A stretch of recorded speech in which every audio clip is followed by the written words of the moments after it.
Olá, seja bem-vindo, seja bem-vinda a mais uma revisão da Lição dos Jovens. Hoje é dia de hipertexto e hoje é quarta-feira, dia 8 de outubro. O tema que a gente tem aqui é, olha, fascinante, liderança. Vamos explorar juntos os desafios, aqueles que a gente sente hoje e buscar uns paralelos e, quem sabe, inspiração na jornada de uma figura histórica, assim, muito importante, Josué. Exatamente. As fontes que temos aqui, elas convidam a gente para uma reflexão, sabe? Bem profunda sobre as pressões, as exigências do nosso tempo. Seja, sei lá, no começo de carreira, na faculdade, ou mesmo em responsabilidades na comunidade, na família, e como a preparação, tanto aquela que a gente vê, a visível, quanto a invisível. Interessante isso. E a confiança em algo maior, como a gente vê claramente na história do Josué, podem ser, assim, determinantes, cruciais mesmo. Legal. Então a ideia é investigar não só o que Deus pediu para o Josué, mas como ele foi preparado para isso, Que qualidades foram, forjadas nele. E como isso conversa com as nossas lutas, nossas aspirações hoje. Vamos então para essa análise mais a fundo. Para começar, o material traz uma comparação, eu achei muito espirituosa, com o mercado de trabalho atual. Sabe aquelas vagas de emprego que, nossa, parecem pedir um impossível? Sei bem como é. O texto brinca com isso. Ele até cita um meme que viralizou um tempo atrás, listando requisitos tipo 5 anos de experiência prévia para uma vaga de estágio. Ah, sim, eu lembro 2 disso. prêmios Nobel e, para completar, ter um dinossauro de estimação. É um exagero cômico, claro, mas que toca numa ferida real, não é? Muitos jovens se sentem exatamente assim, diante de expectativas, desmedidas, de uma régua que parece sempre subir. É verdade. Tornando a entrada no mercado ou o avanço na carreira um desafio, hercúleo. Tem uma sensação de inadequação muito presente hoje. Sim, essa pressão é palpável. A gente ouve relatos constantes sobre a dificuldade em cumprir pré-requisitos que, francamente, parecem desconectados da realidade de quem está começando ou buscando uma oportunidade. E a fonte usa essa sensação moderna para nos jogar numa questão ainda maior. Exato. Ela nos provoca a comparar o que seria, genuinamente mais difícil. Corresponder a essas exigências modernas, por mais absurdas que pareçam às vezes, ou encarar a vaga que foi oferecida a Josué? Boa pergunta. Pensa bem, liderar um povo numeroso, recém-saído de séculos de escravidão, um povo, indisciplinado, murmurador, Complicado. através de um deserto hostil, com a missão de conquistar uma terra habitada por inimigos poderosos, e tudo isso sabendo que o fator decisivo para o sucesso não era a expertise militar dele ou administrativa, mas a conexão e a dependência radical de Deus. Onde é que reside o peso maior da responsabilidade? É uma pergunta que, recontextualiza as nossas dificuldades. É uma perspectiva que muda tudo, E tem um detalhe crucial que o material ressalta. A vaga de Josué não era para uma posição intermediária, Um cargo de gerência média. Não. Ele foi chamado para ser o líder principal, o sucessor direto de Moisés, uma figura de estatura, gigantesca. O texto, então, nos desafia de forma muito pessoal. Imagina receber essa convocação hoje. Com a bagagem que a gente tem, nossos diplomas, cursos, mas também nossas inseguranças, medos, nossa tendência a procrastinar. Será que a gente seria capaz de aceitar a missão de liderar uma multidão como a do antigo Israel, com toda aquela complexidade e desafios? Essa pergunta incomoda, Porque força a gente a encarar nossas próprias limitações, nossas hesitações. Será que a gente teria a estrutura interna para dizer sim? Pois é. E vamos ser honestos. Muitas vezes a ideia de ser liderado soa muito mais confortável, não acha? Ah, com certeza. Seguir instruções, ter um caminho definido por outros, sentir que a responsabilidade final não cai sobre os nossos ombros. Parece mais seguro. Como o material sugere, é mais fácil terceirizar as decisões difíceis, Totalmente. E se algo der errado, a culpa é do chefe, do sistema, do governo. Assumir a ponta da lança, a liderança, exige uma disposição, uma coragem de outra ordem. Requer assumir riscos e responsabilidades de forma muito direta. E essa coragem nos leva diretamente a pensar nas qualidades de Josué. O material propõe um exercício de empatia. Colocar-se nas sandálias dele por um momento e avaliar se a gente possui ou ao menos busca cultivar as características que foram fundamentais para ele responder sim ao chamado divino. Quais seriam essas características? O texto destaca algumas: ser jovem, ser destemido e, talvez o ponto mais desafiador para a nossa mentalidade moderna, ser totalmente dependente de Deus. Vale a pena pausar e fazer essa autoanálise sincera. Como é que a gente está em relação a essas qualidades? O que significa destemido hoje para nós? E estamos dispostos a essa dependência radical? Certo, vamos aprofundar essa questão da dependência e da preparação, então. Como na prática Deus equipou Josué para uma tarefa tão monumental? As fontes bíblicas citadas deixam muito claro que não foi um evento isolado, uma unção instantânea que o tornou líder da noite para o dia. De jeito nenhum. Pelo contrário, foi um processo longo, gradual e, pelo visto, intencional. Isso é fundamental. Não foi um chamado assim, aleatório ou despreparado. Há uma trajetória visível de formação. O primeiro estágio dessa formação, como a gente vê nos textos, foi o aprendizado prático, quase como um discipulado intensivo. Josué era o auxiliar direto de Moisés, né? Isso, o braço direito. Em Êxodo 24, versículo 13, ele é o único que sobe parte do Monte Sinai com Moisés, enquanto os anciãos ficam para trás. Quer dizer, ele estava mais perto do centro da ação divina ali. Depois, em Êxodo 32, 17, quando Moisés desce do monte com as tábuas da lei e ouve aquele barulho no acampamento, é Josué quem está do lado dele e interpreta o som como gritos de guerra, mostrando já uma percepção, uma lealdade. E tem aquela passagem marcante em Êxodo 33, versículo 11, que diz que enquanto Moisés entrava e saía da tenda do encontro, o seu servidor, o jovem Josué, filho de Num, não se retirava da tenda. Pensa no significado disso. Forte isso. Enquanto outros talvez estivessem ocupados com suas vidas, Josué permanecia ali, no lugar da presença manifesta de Deus, absorvendo, observando Moisés na sua comunhão íntima com o divino, aprendendo sobre liderança espiritual na fonte. Ele estava se familiarizando com a voz e a presença de Deus. É como se ele tivesse voluntariamente se colocando na sala de aula mais importante que existia ali. Não apenas seguindo ordens, mas buscando proximidade, aprendendo por osmose, por imersão, sabe? Esse período como servidor foi, na verdade, uma universidade de liderança sem igual. Precisamente. E essa imersão, essa combinação de serviço prático e busca espiritual, foi o terreno onde as qualidades de liderança dele foram testadas e forjadas em momentos críticos. O material nos direciona para Números capítulo 14, versículos 1 a 10, é a famosa história dos 12 espias. Ah, sim, os espias. Enviados para reconhecer a terra prometida. 10 deles voltam apavorados, focando nos gigantes, nas cidades fortificadas, espalhando medo e desânimo entre o povo. Um relatório que quase colocou tudo a perder, né? Gerou uma rebelião ali. Exato.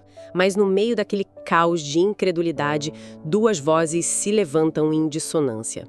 Josué e Caleb. Eles não negam os desafios, não, mas focam na promessa e no poder de Deus. Corajosos. Eles rasgam as vestes em sinal de indignação e dizem para o povo algo tipo: a terra é muito boa. Se o Senhor se agradar de nós, Ele nos fará entrar nela. Não sejam rebeldes contra o Senhor, e não tenham medo do povo da terra. Conosco está o Senhor, não os temam. Que demonstração de coragem, fé e perspectiva. Eles viram os mesmos gigantes, mas enxergaram um Deus maior. Isso revelou o caráter deles de forma, assim, inequívoca. Ir contra a opinião da maioria, especialmente quando essa maioria está tomada pelo medo, exige uma convicção interna extraordinária. Não é só discordar, é arriscar a própria vida, como quase aconteceu, aliás, né? O povo queria apedrejá-los. Muita convicção mesmo.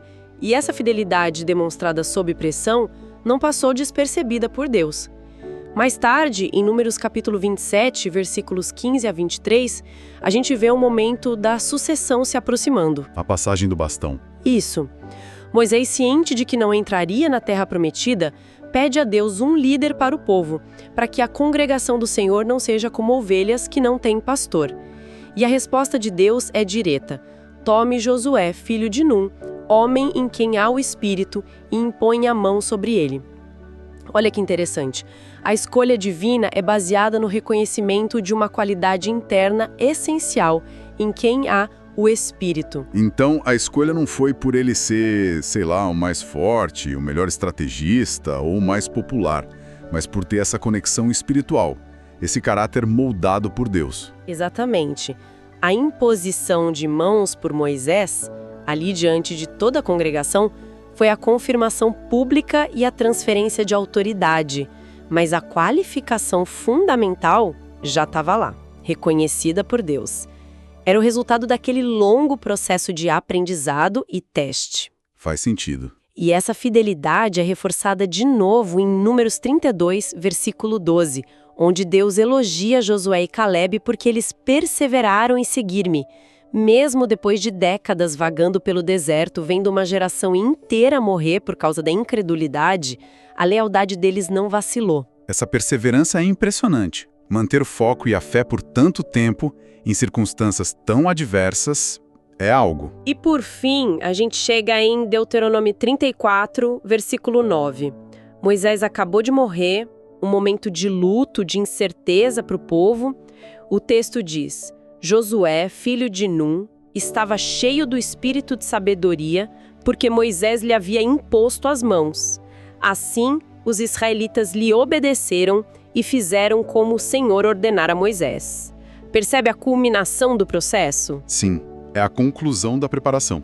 O aprendizado prático como auxiliar, o teste de fé e coragem diante dos espias, a escolha e comissionamento divino baseados no Espírito, a perseverança comprovada ao longo dos anos, e agora, no momento de assumir, ele está cheio do espírito de sabedoria necessário para a tarefa.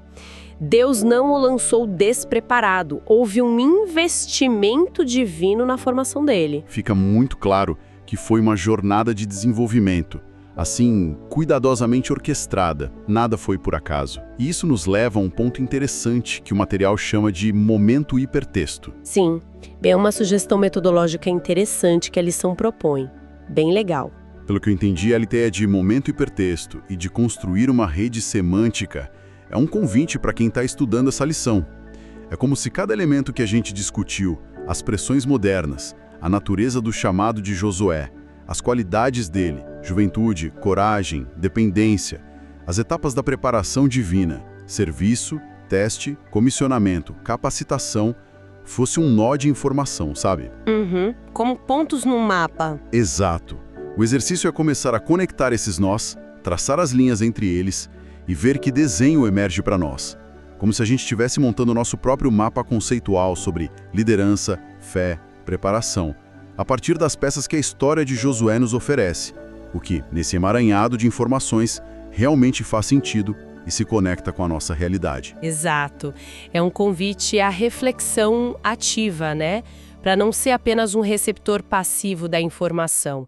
E o fascinante nesse processo de conectar os pontos é perceber a dinâmica complexa da liderança eficaz, tanto na época de Josué quanto hoje. Verdade. Fica claro que não se trata apenas de desenvolver competências visíveis e mensuráveis, como saber se comunicar bem, traçar estratégias, gerenciar equipes, que são importantes, claro, mas a história de Josué joga uma luz sobre uma dimensão que é frequentemente negligenciada, o cultivo do mundo interior. Essa dimensão invisível, como você mencionou antes. A coragem moral para tomar decisões difíceis, às vezes impopulares, e, no caso específico de Josué, essa profunda confiança e dependência de uma força maior que si mesmo. A fonte nos mostra que talvez essas qualidades invisíveis sejam, na verdade, a fundação sobre a qual as habilidades visíveis se sustentam, especialmente sob pressão. Entendi. Sem essa base interior, as competências externas podem ruir no momento da crise. É uma inversão interessante.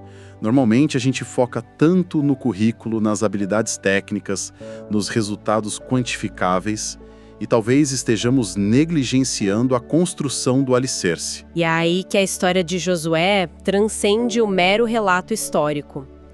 Ela se torna um estudo de caso potente sobre como essa relação de dependência com Deus, aliada à coragem e à disposição para aprender e ser moldado, pode capacitar um indivíduo para tarefas que, do ponto de vista puramente humano, pareceriam impossíveis.